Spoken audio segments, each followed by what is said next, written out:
এক শান্ত গ্রামে আয়ান নামের এক ছেলে থাকত। আজ তার মনটা খুব খারাপ ছিল। সে একা অনুভব করছিল। হঠাৎ আকাশ থেকে একটি ছোট তারা খসে পড়ল তার বাগানে। তারাটি মৃদু আলোয় ঝলমল করছিল। আয়ান অবাক হয়ে তারার কাছে গেল। তারাটি যেন তাকে দেখে মৃদু হাসল। তারাটি আয়ানের চারদিকে উঠতে লাগলো, যেন নাচছে।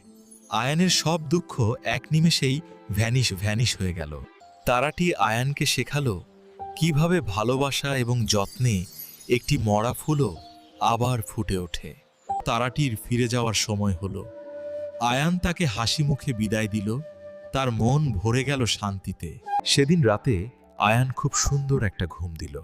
সে জানত তার প্রিয় বন্ধু ওপর থেকে তাকে দেখছে। মনে রেখো, তুমি কখনো একা নও।